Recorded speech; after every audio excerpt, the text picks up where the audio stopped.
Nós vamos ler apenas o versículo 20, Êxodo capítulo 18, verso número 20. Você achou aí na Bíblia? Êxodo 18, verso 20. A palavra de Deus diz assim: ensina-lhes os estatutos e as leis, e faze-lhes saber o caminho em que devem andar, e a obra que devem fazer. Amém. Pai, nos ensina pela Tua palavra, Pai. Fala ao nosso coração essa noite, mais uma vez eu te peço, entregando a minha vida em Tuas mãos, peço Tua graça e misericórdia e a unção do Teu Espírito para que eu possa ministrar a palavra que o Senhor tem para os nossos corações. Que eu seja um instrumento em Tuas mãos e que a palavra chegue a cada um de nós cumprindo os Teus propósitos em nossa vida, mudando, transformando nossos pensamentos, nossos planos, nossas atitudes. Vem falar conosco, eu te peço, Pai, e usa a minha vida. Assim oro com meus irmãos em nome de Jesus. Amém. Graças a Deus. Podem sentar. Amados, este texto que a gente leu, esse pequeno versículo, está inserido num contexto que a gente conhece na Bíblia, num momento de crise na vida de Moisés, em que as pessoas recorriam a ele para todos os problemas, né? Ele era o líder daquele povo e todos recorriam a ele querendo resolver alguma questão, e era um povo numeroso, e ele então estava diante quase que de um esgotamento, né? De tanta gente o procurando, e ele tendo que atender a todas as pessoas, aconselhar, julgar causas, situações.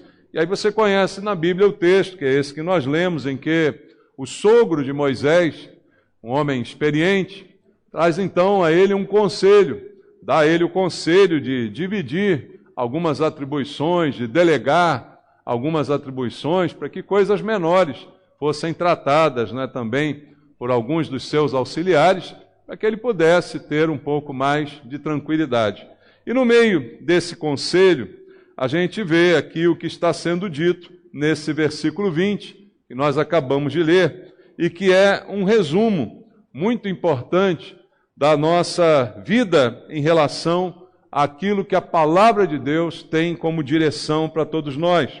Está escrito aqui, segundo o conselho recebido por Moisés, ensina-lhes os estatutos e as leis.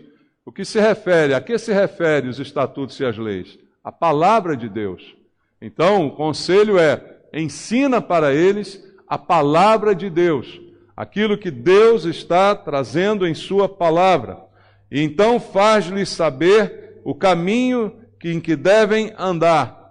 A direção para a vida de cada um deve vir da palavra de Deus. Cada um deve entender, então, qual é o caminho, qual é a direção, qual é o plano de vida que nós temos que tomar. E depois ele completa dizendo: e a obra que devem fazer. Então, são três temas abordados aqui que trazem para nós uma direção de vida. E isso é importante para todos nós, ter uma direção, ter um modo correto de viver e um propósito para cada um. E as coisas principais que são ditas aqui estão relacionadas ao que eu sei, ao que eu faço e ao que eu planejo, ao que eu sonho, ao que eu almejo. Então, a sabedoria, o conhecimento é algo muito importante para a vida. E ele diz: faz com que eles conheçam a tua palavra. Eu preciso conhecer a palavra de Deus se eu quero traçar um rumo na minha vida, se eu quero uma direção para a minha vida. E ele também diz que eu preciso conhecer o caminho. Então há um plano de vida estabelecido por Deus, que aqui também é aconselhado, e eu preciso fazer alguma coisa.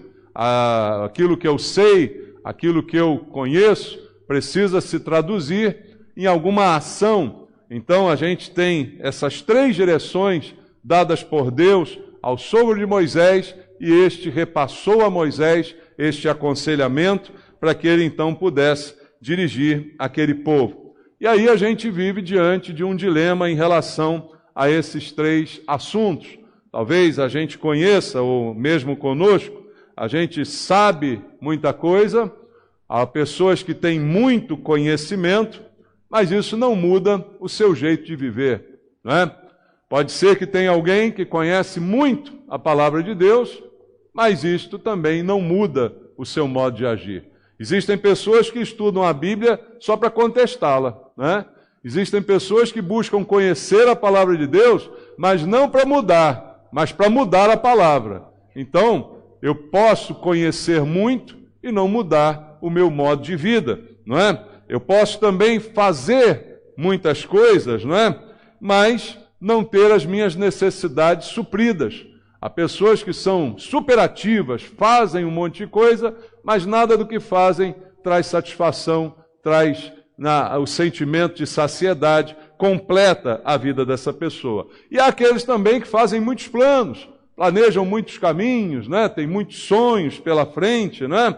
Mas não conseguem realizar nada daquilo que planejam, não conseguem colocar em prática tudo aquilo que imaginam e ficam apenas sonhando com esses caminhos. Então, ao contrário de tudo isso, o que Deus está aqui ensinando é um princípio para a nossa vida.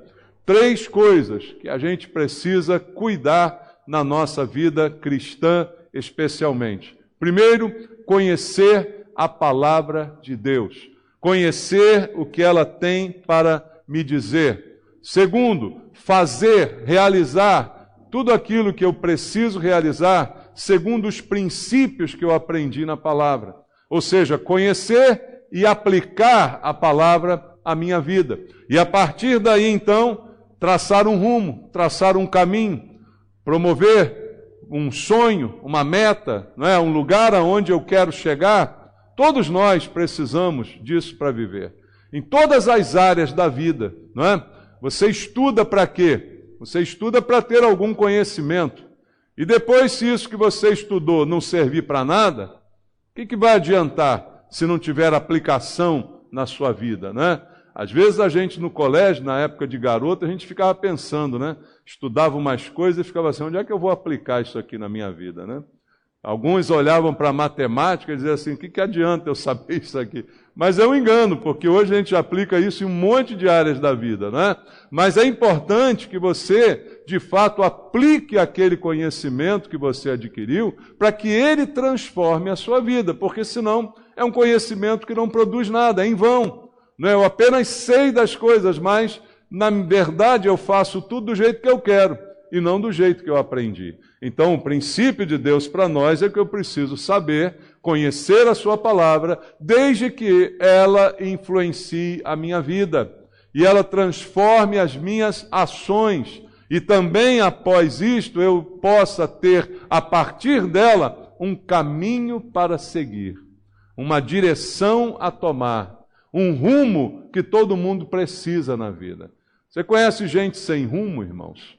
Você conhece gente que vive, mas que não tem propósito, não tem rumo? Como a gente diz aí, empurra a vida com a barriga, não é? Não tem um alvo, não tem uma meta. Há muitos assim, mas o povo de Deus não pode ser assim. Deus nos deu a sua palavra, não para a gente ter apenas conhecimento teológico, mas para que a gente busque nela prática de vida. E aí tenha uma vida transformada. E a partir dessa vida transformada, assuma uma direção, uma meta. Aonde eu quero chegar como cristão? O que Deus tem para mim? Qual é o rumo que Deus tem para a minha vida?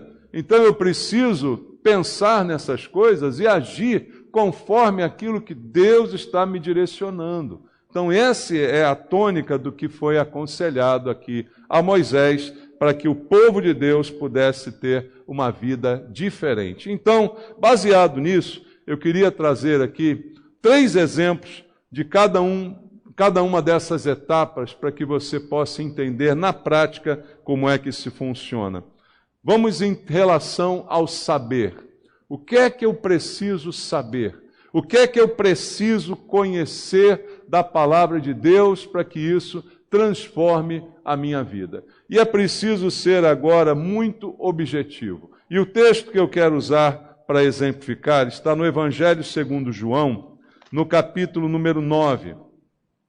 No capítulo 9 do Evangelho de João, há uma história de um milagre feito por Jesus que é muito impactante. Talvez você já tenha lido. Jesus vai curar aqui um homem que nasceu cego, um cego de nascença. E os próprios discípulos interrogam Jesus a respeito desse acidente, né? Por que uma criança nasce cega? De quem é a culpa? Você deve já conhecer esse diálogo, né? O questionamento. Queriam de alguma forma relacionar aquilo ao pecado. Quem é que pecou? Foi ele ou foram seus pais para que ele nascesse dessa forma, cego? Então tinha que ter um pecado relacionado a isso, né? E Jesus responde dizendo que não é nada disso, né? Que ele era assim para que nele se manifestasse a glória de Deus, trazendo uma visão completamente diferente. Mas o texto prossegue e no versículo número 25, agora eu quero trazer uma palavra desse homem. Esse homem que foi curado. E foi tão espantosa essa cura que as pessoas ficaram querendo saber como é que é isso, como é que foi que aconteceu, quem é essa pessoa que te curou, que milagre maravilhoso, né? Então os fariseus, os doutores da religião, cercaram aquele homem e começaram a perguntar como é que foi, como é que não foi, quem é esse, você conhece, quem é esse cara que chegou aí e te curou e fez dessa forma. E aí tentaram até dizer que talvez esse cara fosse um pecador, aquele que o curou. E aí no verso 25, olha a resposta dele.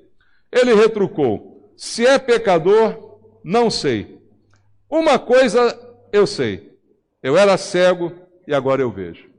Interessante no exemplo desse homem é que ele resumiu tudo que aconteceu com ele a um acontecimento apenas e a um fato apenas. E ele diz: uma coisa eu sei. Às vezes a gente sabe de um monte de coisa, como eu já exemplifiquei aqui no início da mensagem. Você conhece um monte de coisa, você sabe um monte de coisa, você já leu um monte de livro, você conhece um monte de história, conhece tudo aquilo que se aplica à sua área de atuação, mas às vezes não conhece o que é essencial. E o que esse homem vai dizer aqui é muito importante, é muito impactante, porque ele não sabia muitas coisas a respeito de Jesus, porque ele não conhecia Jesus. Foi Jesus que foi passando e o encontrou naquele caminho. E Jesus o curou diante dali dos seus discípulos. E aí o homem não tinha nenhum conhecimento prévio de Jesus, não tinha nenhum conhecimento prévio da palavra de Deus. A Bíblia não diz que esse homem tinha um curso de teologia, que ele conhecia muito bem a Bíblia, nada disso. Ele nem sabia de fato quem era Jesus. E quando foi questionado sobre Jesus, ele disse: olha, se ele é pecador, eu não sei, mas uma coisa eu sei, eu era cego e agora eu vejo. Ele resume num único conhecimento algo que é absolutamente importante. Ele dá a resposta que é a que realmente precisava ser dada. Eu sei que eu era cego e agora eu vejo. Amados, quantas pessoas talvez não entendam o que esse homem disse? Quantas pessoas talvez já tenham vindo até a igreja, já tenham ouvido pregações, né, apelos, e que conhecem muita coisa. Às vezes entra na igreja gente que é conhecedora de muitos assuntos, gente que é formada em teologia, ou gente que é importante nesse mundo, no mundo da ciência, que é formado, que é doutorado, que é mestrado, que conhece um monte de coisa, mas talvez não saiba aquilo que é fundamental, que é cego, que não enxerga, que não é capaz de enxergar um palmo na frente do seu nariz. Quantas pessoas têm um conhecimento enorme de um monte de coisa, mas não têm o conhecimento essencial a respeito de si mesmo? Sou cego, sou pecador. A Bíblia diz em Romanos 3:23, todos pecaram e carecem da glória de Deus. Quantas pessoas já ouviram mensagens aqui na igreja falando de salvação, de apelo ao arrependimento, mas no seu íntimo, talvez sentadas nessas cadeiras, disseram assim: eu não sou uma pessoa ruim, isso que ele está falando ali não se aplica a mim, porque eu sou uma pessoa boa, eu não cometo grandes pecados, né? Não roubo, não mato, né? Não adultero, os pecados que as pessoas acham, né, os piores. Não, isso aí não é para mim. E eu acabo me achando uma pessoa boa. E, queridos, esse talvez seja o maior engano. Porque quando o homem se acha bom, não há como ele ser salvo. Porque é preciso que ele reconheça o que a Bíblia diz a seu respeito, que ele é mau, que ele é pecador. A Bíblia diz que eu sou pecador, como é que eu digo que eu sou bom? É como diz o apóstolo João na sua epístola. Se nós dissermos que não temos cometido pecado, fazemos Deus de mentiroso, e a sua verdade, a sua palavra não está em nós.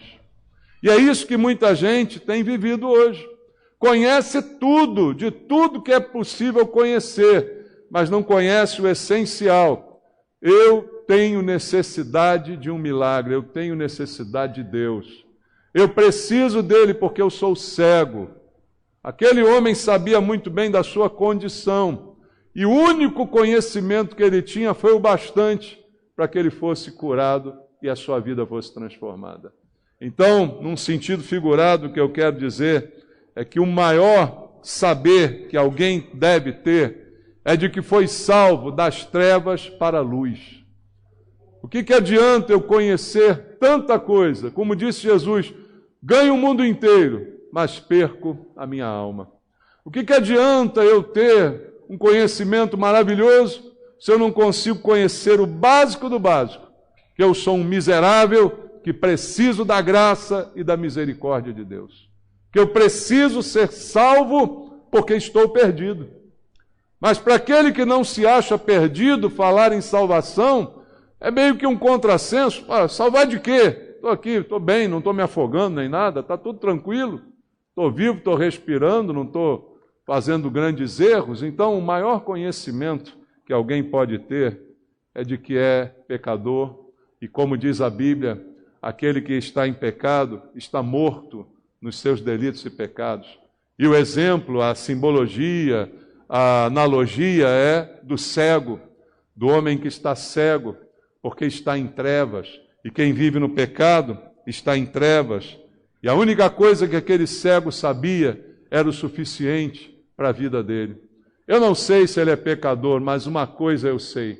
Eu era cego e agora eu vejo. Uma coisa eu sei, esse homem me curou. Esse homem me tirou das trevas para a luz. Esse homem fez o que eu realmente precisava. Eu precisava ver, e é isso que eu tenho hoje, eu vejo. Veja o que a Bíblia diz em Atos dos Apóstolos, irmãos, capítulo 26. Atos, capítulo 26, no versículo 15 até o versículo número 18, do livro de Atos dos Apóstolos, capítulo 26, do verso 15 ao verso 18.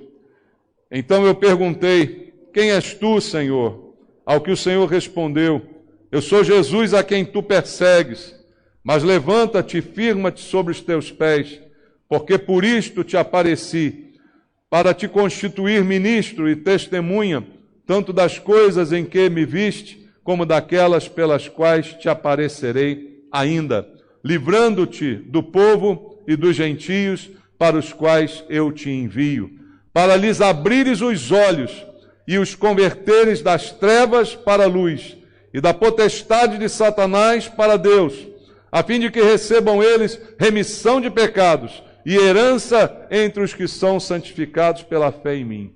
Quem disse essas palavras foi Jesus. E disse ao apóstolo Paulo, no encontro que teve com ele, quando ele ainda era o perseguidor da igreja. Jesus fala estas palavras a ele, dizendo assim, eu constituí você, eu estou levantando você para você pregar aos gentios. E o que Jesus diz no versículo 18 é o resumo do que foi dito até aqui, irmãos. Porque alguém sem Cristo está cego. Não precisa ter grandes pecados, basta apenas um, para já estar imundo diante de Deus. Porque em Deus não há pecado. Em Deus, a Bíblia diz, não há treva alguma.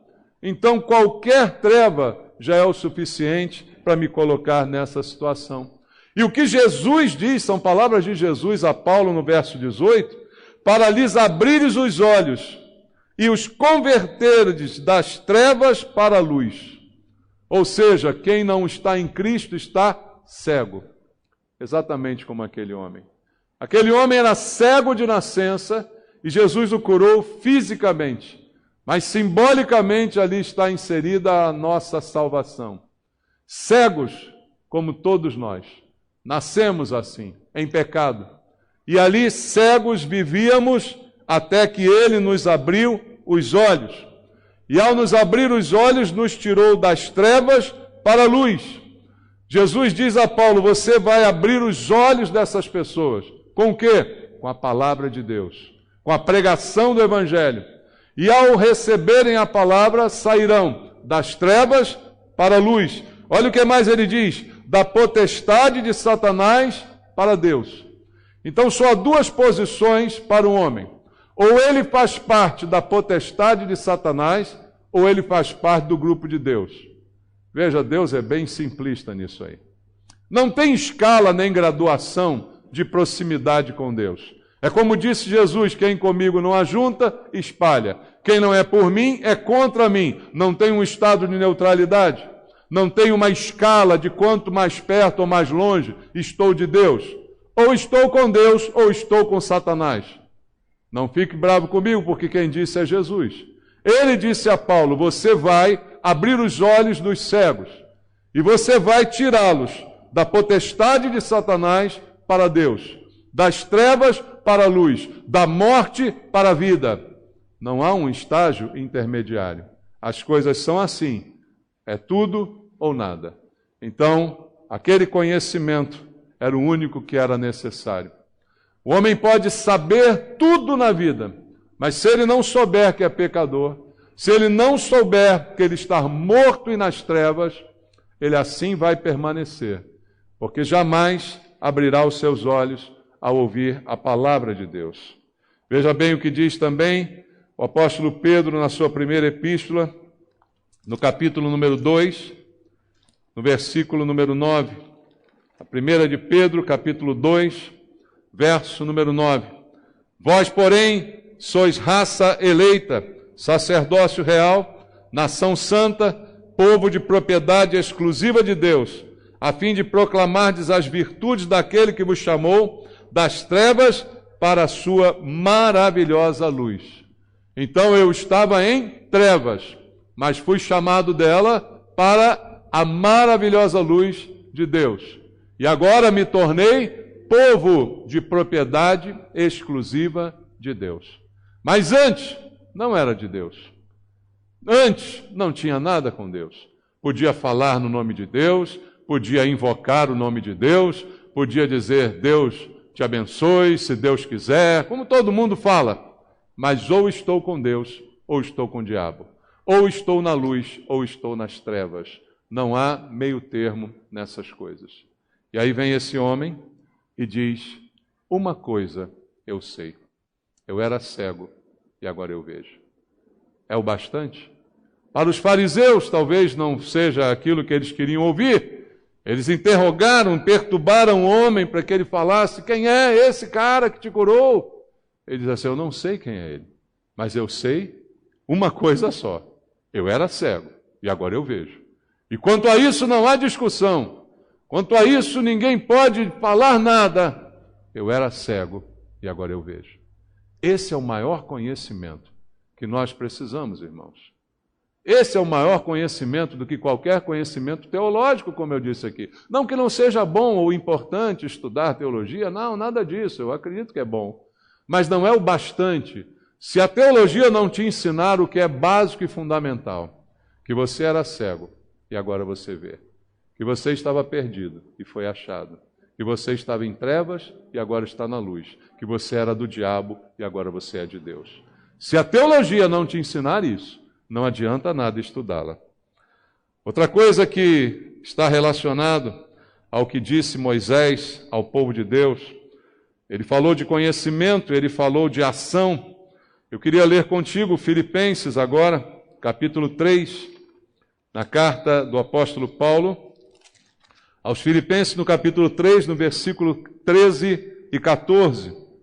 O apóstolo Paulo diz também num texto conhecido: irmãos, quanto a mim não julgo havê-lo alcançado, mas uma coisa faço, esquecendo-me das coisas que para trás ficam e avançando para as que adiante de mim estão, prossigo para o alvo, para o prêmio da soberana vocação de Deus em Cristo Jesus. Aquele outro disse: uma coisa eu sei. E Paulo agora diz: uma coisa eu faço.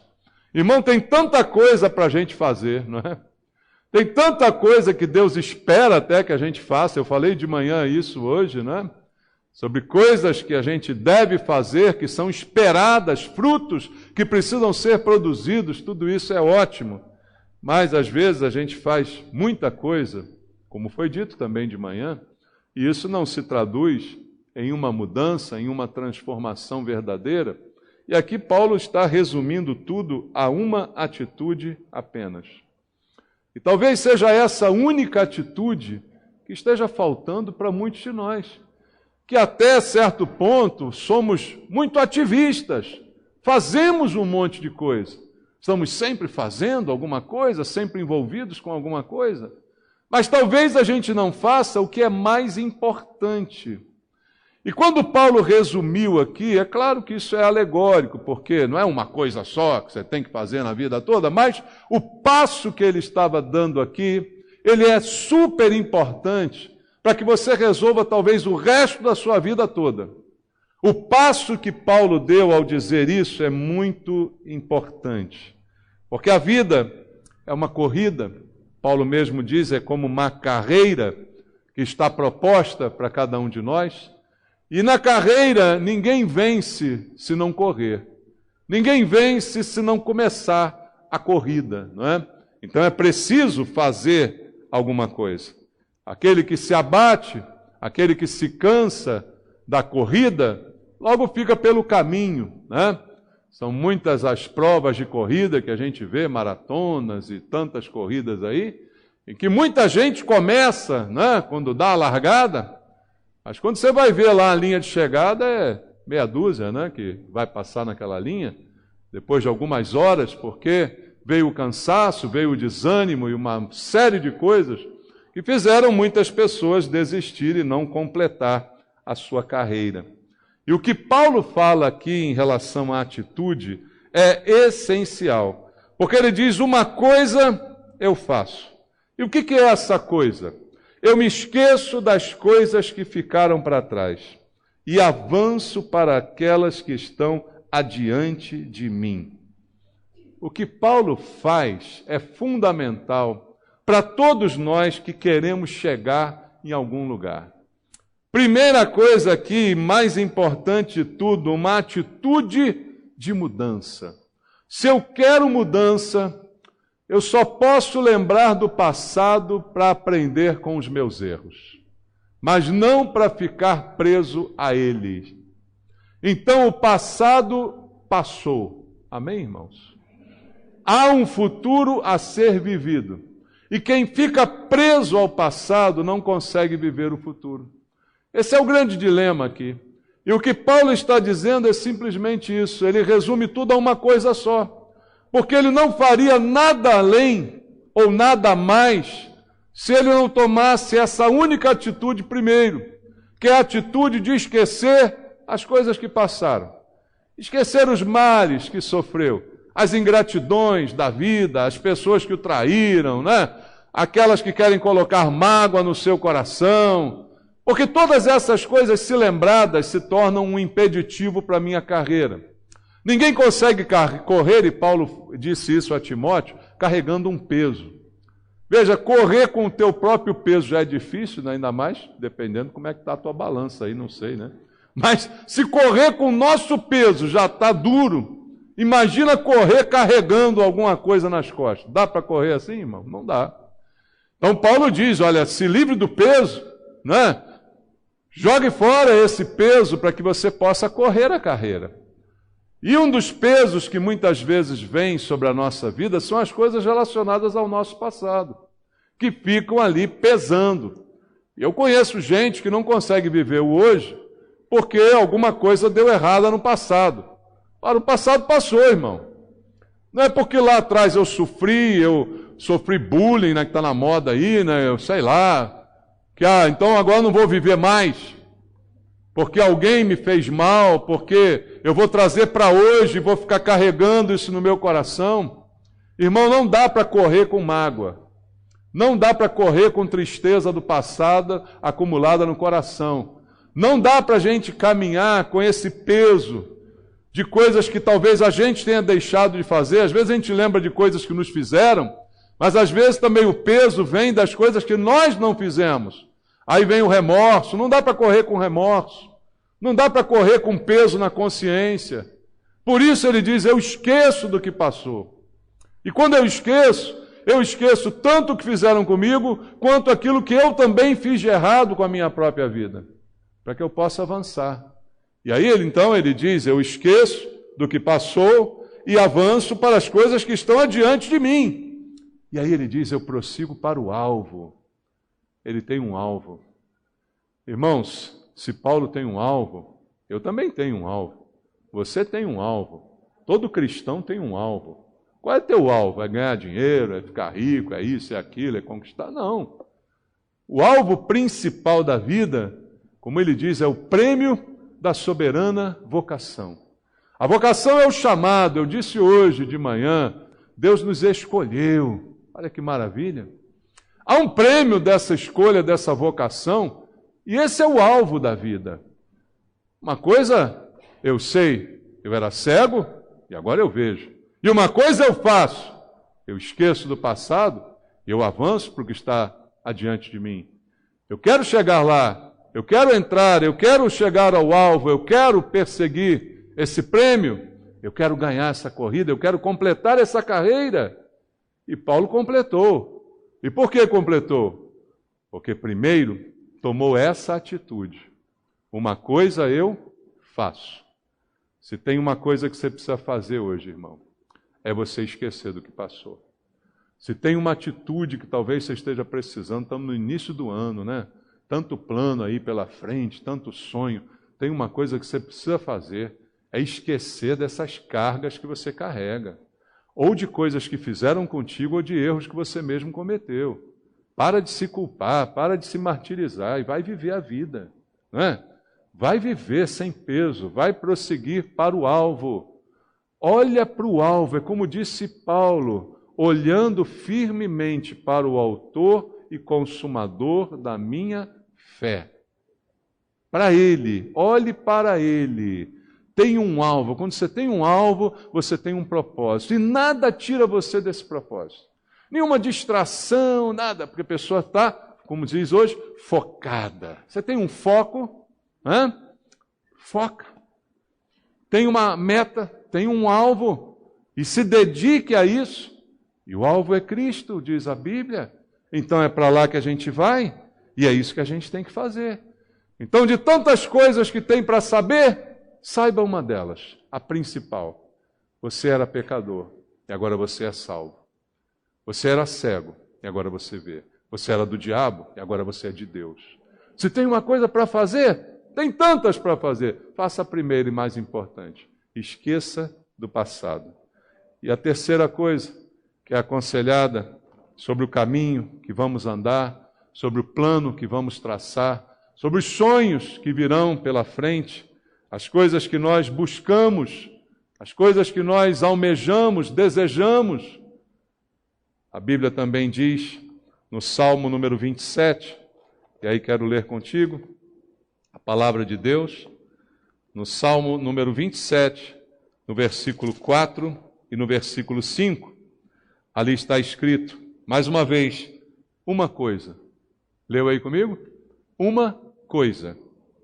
Uma coisa peço ao Senhor e a buscarei, que eu possa morar na casa do Senhor todos os dias da minha vida, para contemplar a beleza do Senhor e meditar no seu templo. Pois no dia da adversidade, ele me ocultará no seu pavilhão. No recôndito do seu tabernáculo me acolherá. Elevar-me-á sobre uma rocha. Aqui o salmista Davi também faz um resumo. Entre tantas coisas que eu tenho para querer, para desejar, né? Lembra do gênio da lâmpada, né, da história? Sai o gênio, ele diz, você tem 3 desejos. Olha só, que maravilha, né? 3 desejos. O que você deseja? 3 desejos. E Davi só tinha um. Davi só tinha um desejo. Mas esse único desejo, ele contempla todo o resto. Um único alvo, um único almejar na vida, que contempla todo o resto que é importante.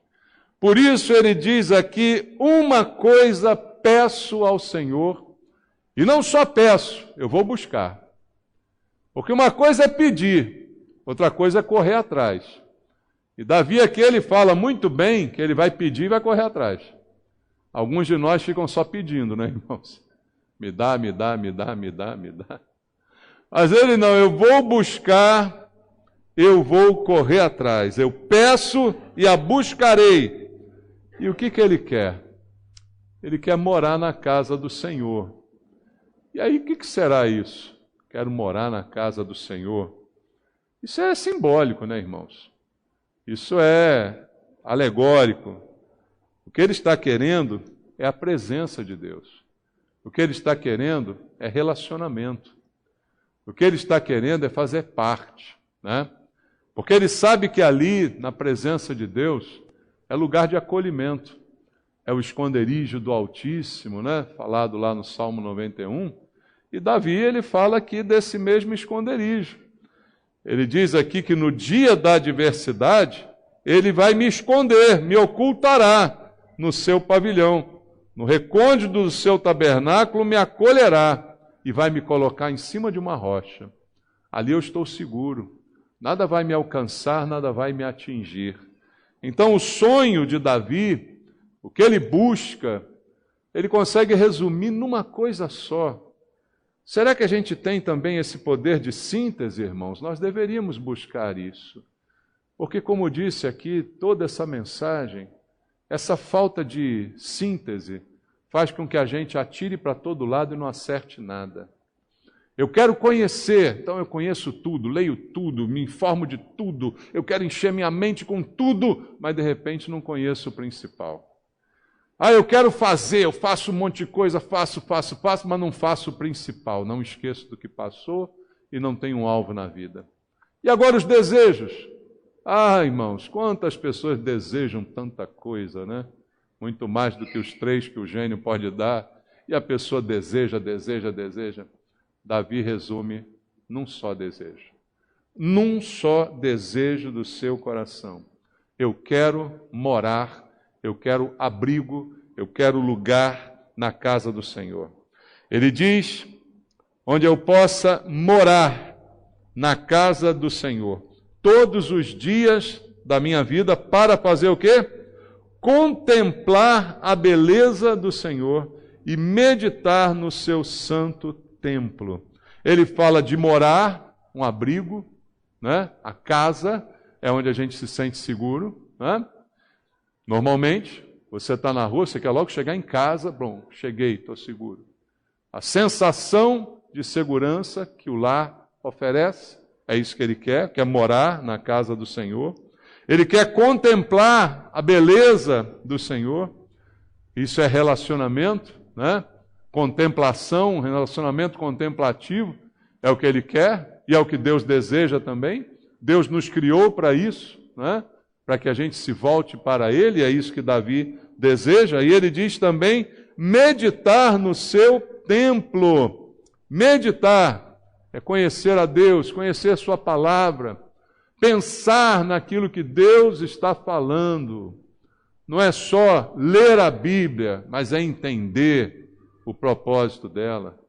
É como o homem descrito no Salmo 1, que medita na palavra de Deus dia e noite. E aí, no devido tempo, ele dá o seu fruto, né? No devido tempo, as coisas acontecem na sua vida. E é isso que Davi deseja. Como um único desejo de uma coisa só, que ele pede ao Senhor e se empenha para que ela se realize. Essa, irmãos, Esse é um resumo de tudo que a gente precisa trabalhar de forma objetiva, de forma focada, não é? Com um poder de síntese, para não ficar dando tiro para tudo que é lado, tentando tudo na vida como se a vida fosse para isso. Deus tem um propósito para você. E o que Deus disse a Moisés é: instrua o povo, ensine para eles a palavra, ensine para eles a direção, ensine para eles o que eles têm que fazer. E aqui Deus nos disse o que você precisa saber, o que você precisa fazer e o que você precisa desejar. Essa é a melhor opção para todos nós. E só assim a gente vai poder experimentar a felicidade. E como disse Davi no verso 5 do Salmo 27, pois no dia da adversidade, você sabe qual é o dia da adversidade? Eu não sei, mas ele chega para todos nós. E às vezes mais de uma vez. Há um dia de adversidade. Há um monte de dias bons, felizes, tranquilos, que tudo dá certo. Mas há um dia da adversidade. Há muitos dias para sorrir, mas há um dia para chorar. Eclesiastes capítulo 3 diz que há tempo para tudo. Né? Tem tempo para rir e tem tempo para chorar. Mas como diz a Bíblia, o choro pode durar uma noite, a alegria vem pela manhã.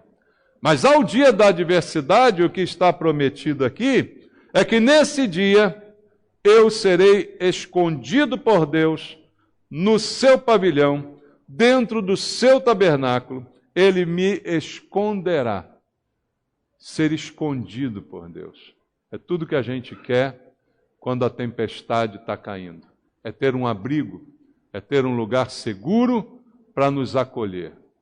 Tudo está derrubando-se ao meu redor, mas eu tenho o esconderijo do Senhor.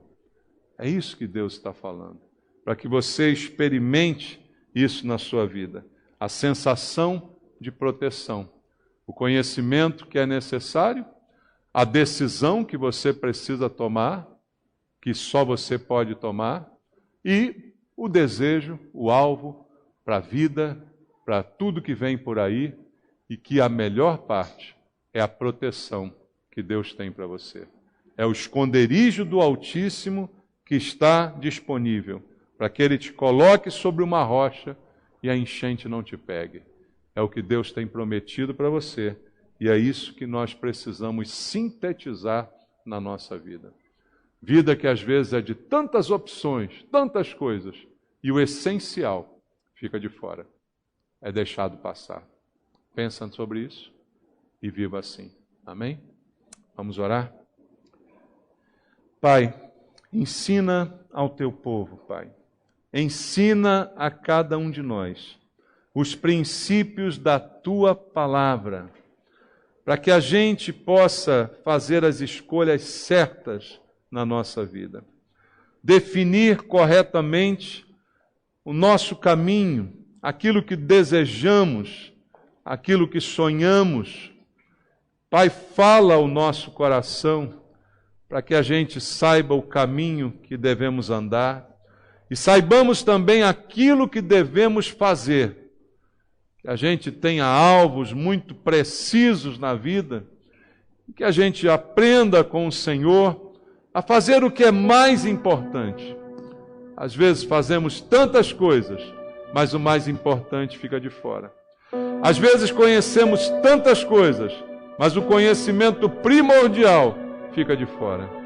Ajuda o teu povo, Senhor, a entender o que precisa ser entendido, a fazer o que precisa ser feito e a buscar aquilo que realmente vale a pena ser buscado. Ensina o teu povo, a todos nós, eu te peço, em nome de Jesus. Amém.